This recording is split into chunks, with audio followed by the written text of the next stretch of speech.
There's a new film being released this weekend at the Calgary International Film Festival that documents a world record journey made by a local team. They operated a vintage steam locomotive traveling from here to Mexico City and then back again. Canada just completed something that did not exist in North America. A single railway now stretches from the Canadian prairies to Mexico, linking 3 countries through one continuous freight network. By early 2026, that system has become one of the most important transportation corridors on the continent.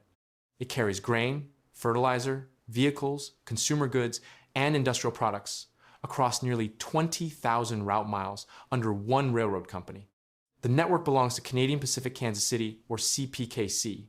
The company was created on April 14, 2023, when Canadian Pacific Railway completed its acquisition of Kansas City Southern. The transaction was valued at approximately $31 billion, including debt.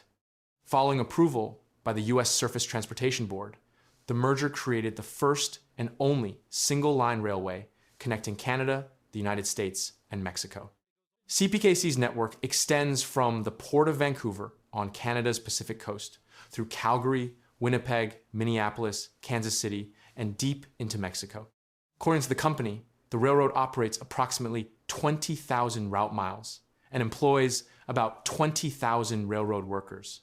For freight customers, the merger eliminated the need to transfer shipments between separate rail carriers along many major trade corridors. For more than a century, rail traffic moving between Canada and Mexico depended on multiple railroads. Cargo often changed carriers at interchange points, adding time and operational complexity. The CPKC network changed that structure.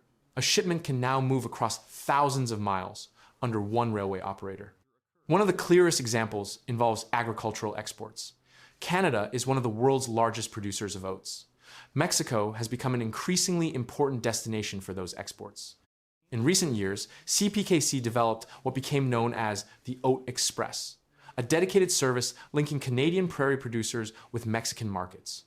The route stretches roughly 4,800 kilometers from Western Canada into Mexico. The significance of that corridor increased as trade patterns shifted during the 2020s. According to reporting by the Globe and Mail, Canadian exporters began seeking additional markets while companies across North America adjusted supply chains amid tariff discussions and changing trade policies. The rail connection offered a direct transportation option between Canadian producers and Mexican buyers. CPKC Chief Executive Keith Creel described the company as operating the only single-line rail network connecting Canada, the United States, and Mexico. That distinction has become central to the railroad's business strategy. Rather than relying on handoffs between competing carriers, freight can remain on the same network for the entire journey. The railroad also expanded the use of bonded freight services. Under this arrangement, cargo moving between Canada and Mexico can transit through the United States without entering U.S. commerce. The shipments remain under customs control while moving across American territory. This process reduces administrative steps and allows goods to continue toward their final destination without separate customs clearance during transit. Another development emerged in grain exports. In 2025, the U.S. Surface Transportation Board issued a ruling involving CPKC's access to Gulf Coast export facilities. The decision confirmed the railroad's ability to continue using haulage rights originally granted to Kansas City Southern in 1988. Those rights allow trains to operate over Union Pacific tracks to reach the Houston area and Gulf Coast ports. According to the Surface Transportation Board, the agency determined that Union Pacific must continue providing the service under existing agreements. The ruling resolved a dispute that had attracted attention from grain exporters, agricultural organizations, and transportation analysts.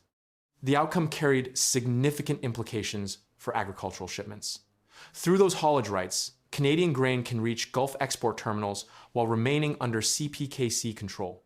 World Grain reported that the decision preserved access for grain shipments moving toward international markets through Gulf Coast facilities. The case highlighted how rail infrastructure agreements signed decades ago continue to shape modern trade routes. The original rights were established when Kansas City Southern sought access to Gulf Coast markets. After the merger, those rights became part of the larger CPKC network. By early 2026, North American supply chains were increasingly influenced by nearshoring trends. Manufacturers expanded production in Mexico while maintaining commercial relationships with Canada and the United States. Rail transportation became a key component of that movement. Data from industry groups showed growing freight volumes moving between Mexico and the rest of North America. Automotive manufacturing played a major role. Vehicles and automotive components regularly crossed borders before reaching final assembly plants or consumer markets. The continuous rail corridor created by CPKC provided another transportation option for those shipments.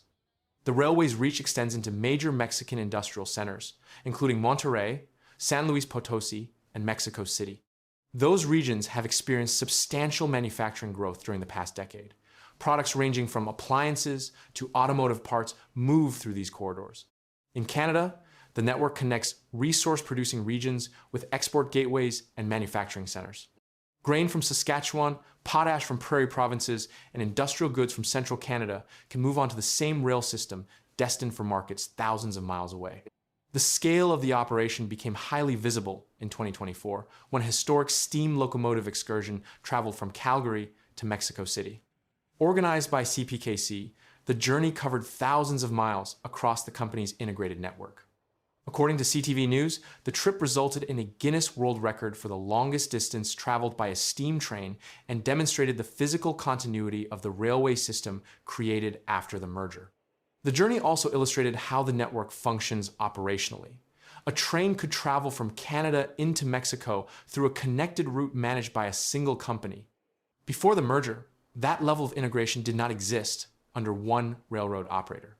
Trade specialists have increasingly focused on the broader economic implications of the corridor. The Loyola University Chicago Supply Chain Innovation Center described the merged system as enabling continuous rail movement from Mexico through Canada. Researchers noted that reducing interchange points can lower transit times and improve supply chain efficiency. At the same time, geopolitical developments have added another dimension to the story. Trade disputes, tariff discussions, and shifting manufacturing strategies have increased interest in transportation networks that connect North American partners. Railroads play a central role because they move large volumes of commodities and manufactured goods at scale.